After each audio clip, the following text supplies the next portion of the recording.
Good day and welcome back to the Herbert Dennard Show. We have with us Jeffrey Jackson, the general manager of IHOP, and Justin Spaid, the kitchen manager at IHOP, the one on Eisenhower Parkway. Welcome.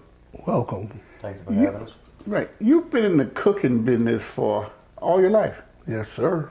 Yes, sir. We're going to get some information out to the public today about cooking and job training and how you get jobs and how you do certain jobs and all those kind of things. Yes, sir. Tell us, how did you get started in the cooking business? My mother, being in the kitchen. Under my mother, when she cooked all the time, and I just picked up. I love cooking.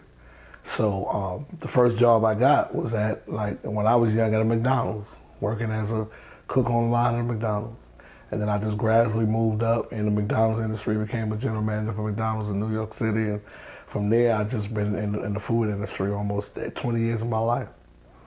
What about you, Justin? I've been cooking now for about 15 years. Just growing up with my grandmother, dealing with my mother, just family, just teaching and spending family time, learning just to love to eat. So we just enjoyed it just growing up.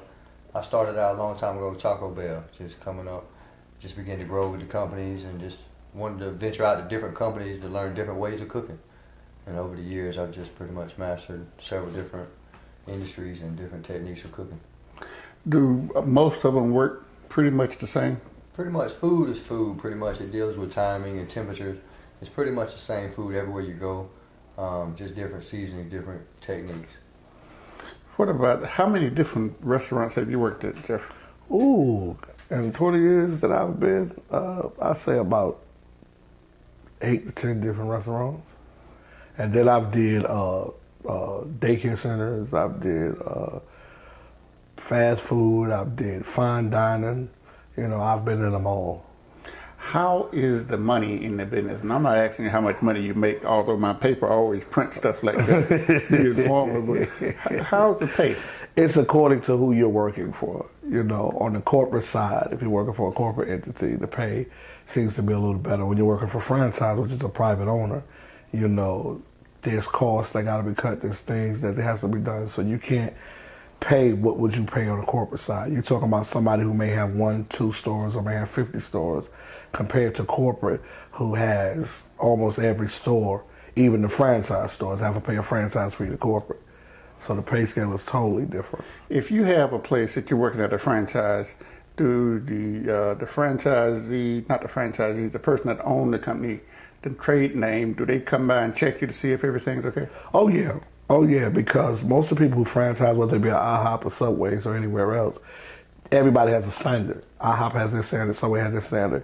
And with IHOP, it's called SOP standards that they have. So the owner has to follow the standards of IHOP. As a matter of fact, most franchisees, you have to, if you want to be an owner, you got to go through their training. You got to know IHOP, you got to know Subways, you got to know Wendy's before they can even franchise any of their businesses. Justin, I come to IHOP often. Right. I love the food there. Thank you. I love the omelet there. All right. Tell me, how do you cook an omelet? The omelet is the same as with every other dish. It's a technique, it's a procedure, step by step that we learn through training, dealing with preparation of the materials that go in the omelet before actually building the omelet. If you can have anything from steak to bell peppers to hash browns in an omelet. It depends. Hash browns in an omelet? Yeah, we have a create your own omelet. You can pretty much create anything off the menu and put it in an omelet. If you can think of it, we've got meat lover omelets, we've got veggie omelets, we've got under 600 calorie omelets. I mean, you pretty much have an omelet for any omelet lover. Let's not put this together. Tell me about this meat lover's omelet. What's all in there? The meat lover is definitely one of the biggest omelets we have. It's got the Colorado, it's got pot roast, it has ham, country pot ham. Roast? Yes, it's actually got roast beef in with it. Yes, sir. We cook our pot roast in mushroom and onions, so it's seasoned to perfection. And we add it into the omelet with diced ham, bell peppers and onions, sausage, bacon, cheddar cheese, and salsa on the side. How big is that rascal? You're definitely getting what you're paying for. Yeah. You're definitely. It's an 8-ounce omelet plus your ingredients, which can weigh any one of them each to 3 ounces to 2 ounces a piece. You talking about a pound and a half? Yes. It's definitely worth your money. Do many people get that? Yes, sir. It's actually one of our particular omelets that most people eat. It's pretty much the omelet you get more for your money. Yeah. You get all the different meat, Yes, sir. other than just Yes, sir. buying a sampler, which costs you. Yes, You sir. only get a little taste. Here you get the whole ordeal. Look here, something else about them. What about the? You do a great presentation on how it comes out. It does. Yes, sir. How important is the presentation in not just where you are, not just at IHOP, but at any restaurant? How important is the presentation? Coming up through the years, I've learned that a lot of people in complaints or where there's issues with the food, most of the time they don't even taste the food first. They see an issue before they even taste the issue. Mm-hmm. So I've learned throughout the years that people eat with their eyes. People eat with their eyes. Eat with their eyes. Yes, sir. They look at a menu, they see a picture. So when you go to a restaurant, especially one you go to several times a week or several times a month, you already have that picture instilled in your mind. Once you see something, you go after it. Whether it be fried chicken, which we offer at IHOP, whether it be the fish we offer at IHOP, whether it be just the pancakes that you love. But everybody knows how pancakes taste. So when you have that already set in your mind, you see it, and once you go for it, then if it's not right, that's where the issue becomes. But most people see and enjoy the food before they ever taste it. So presentation is very important. Presentation is everything. What about you? You mentioned something else about a light omelet with less calories or something. Yes, sir. We have. It's actually made out of egg whites. Takes the yolks out, a little less calories, under 600 calories. Comes with a bowl of fruit and what we have, turkey bacon, no fat, low calories. Okay, and how long does it? If I went in there, and how long did it take for it to come out to me? Well, it just depends on what you order. If I just ordered just a basic hamburger, omelets, or whatever, I just order an omelet. Let's say Colorado. Okay. Colorado omelet. They'll prepare the meats and prepare the vegetables. Everything takes 2 minutes or more. So therefore, you just figure that with the egg and the time it takes for the server to get it to you. I'd say an average to 8 to 12 minutes per order. So if a person coming there, when they sit down there, and the waitress or waiter takes his order, yes, sir, he should have his food in how long? I'd say no more than 15 minutes. What about when you go to Denny's Yes, or sir. some other places like that? Right. How long they take? Sometimes it ranges from different ingredients. If you have a T-bone, then you expect for a well-done T-bone 14 minutes, 10 minutes. It just depends on what you're ordering. Hash browns 4 minutes, eggs 2.5 minutes. It's really based on what you order, the volume of the restaurant, and how busy they are. But a customer should be eating within 20 minutes in any restaurant they go to. That's my opinion. What about Waffle House? Waffle I House? watched this. Let me just tell you this here. Okay. When we get back to it. Man, you're at Waffle House, and I see the waitress stand back, Right. and they call out fried, well done eggs, Right. and they just holler the stuff out. I don't see the guy write anything down. Right. How does he do it? As a previous employer of IHOP, coming up in the earlier years of my cooking, At Waffle House? I've cooked at Waffle House also, along with several other restaurants. But at Waffle House, they have a marker system where when the waitress calls, the cook begins to mark the plate, marked by certain objects that you might use for butter or jelly or an actual piece of hash brown or a ketchup packet, which resembles a steak. It's just different marking systems, and as they mark the plate, that way they can go back and read the plate and get the order to perfection. I wondered, was that memory that good? Now, a lot of us as cooks, we remember short orders, we remember orders, we even remember our regular customers. But it's just, after a while, the tickets begin to build up, your volume begins to increase. Everybody's into increase. Everybody wants to grow these days, so the more volume you have, the more workers, the more steps you have to take to get where you're trying to go. Suppose somebody mess up. I know it happens. It happens. Yeah. And they mess up. What do you do? We do everything we can to make it right because it's about the customer. Customer satisfaction, I just told this somebody the other day, and I differ from the restaurant side of it. I'm a cook, but I'm not a kitchen manager. That's why I got a kitchen manager. I'm a restaurant manager. And the one thing I learned over years in this business is customer satisfaction is the key to keeping your doors open.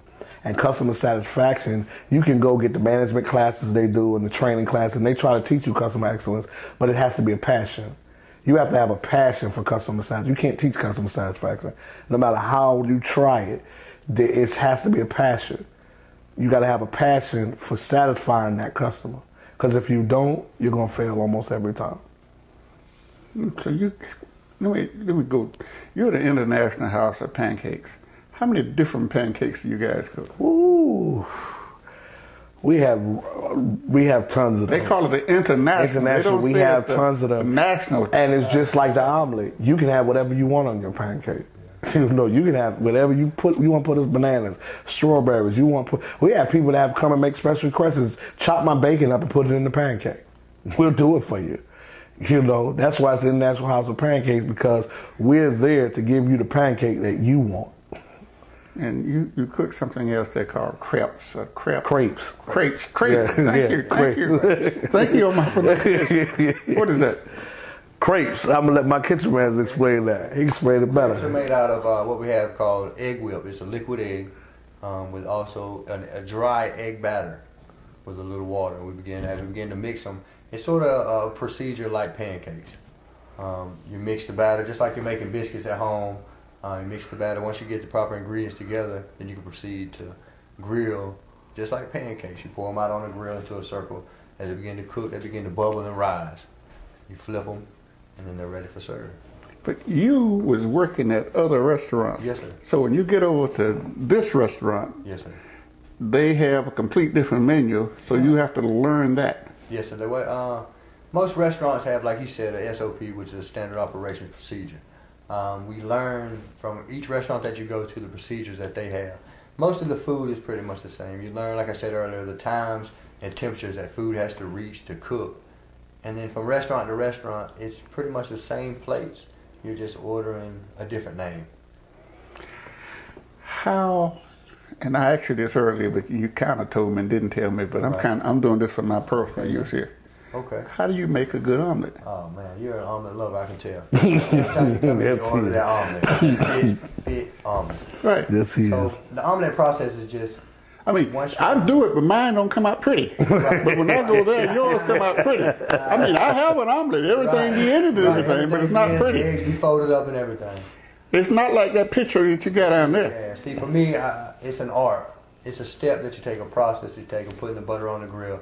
Putting the liquid egg in not too fast to where your egg just spreads out so thin to where when you begin to wrap it tears. You want your egg just to come and roll towards you, just like you would if you're rolling batter.